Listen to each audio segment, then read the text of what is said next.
শিলিগুড়ির মহাকাল মন্দিরের উদ্বোধন উপলক্ষে কি বললেন দিলীপ ঘোষ? হঠাৎ কোনো মন্দিরে গিয়ে ভক্ত হওয়ার চেষ্টা করি না। মন্দিরে যাই, ভগবানের সঙ্গে দেখা করি, বাকি সব আমি ভুলে যাই। মন্দির যে কেউ বানাক, কিন্তু আমি মন্দিরে যাব। আমরা ভগবানের ভক্ত, মন্দিরে আমরা ঠিক যাব। মন্দির রাজনীতিতে কি বিজেপিকে ব্যাকফুটে ফেলে দিচ্ছে টিএমসি? সৎ উদ্দেশ্য নিয়ে যদি মন্দির তৈরি করা হয়, তাহলে কিছু না কিছু ক্ষেত্রে বাধা পড়ে। কিছুটা দূরেই দুর্গাঙ্গন হওয়ার কথা ছিল। ৩-৪ কোটি টাকা ব্যয় করে মাটি ফেলা হলো, কই এখানে তো মন্দির হলো না। আপনি যদি ভগবানের প্রতি শ্রদ্ধা জানিয়ে মন্দির তৈরি করেন, তাহলে সব বাধা কাটে।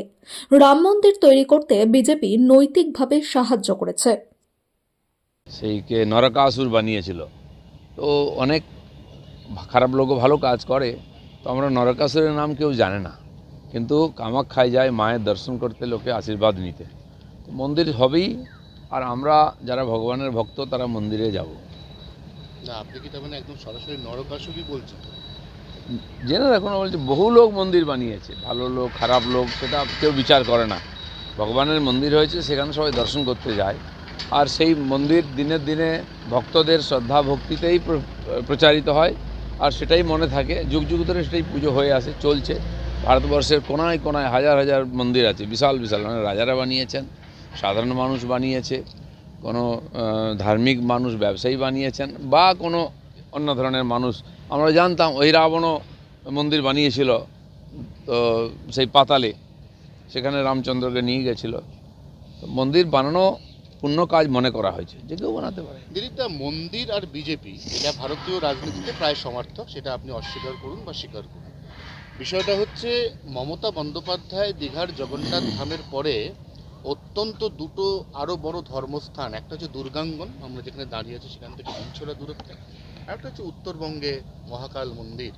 তাহলে তো মন্দির রাজনীতিতে উনি আপনাদেরকে ব্যাকফুটে ফেলে এগিয়ে যান। দেখুন, মন্দির হচ্ছে ভারতবর্ষের ধার্মিক প্রাণকেন্দ্র, প্রেরণার প্রাণকেন্দ্র। আমাদের সাধু সন্তরা প্রবাস করে মন্দিরেই থাকতেন।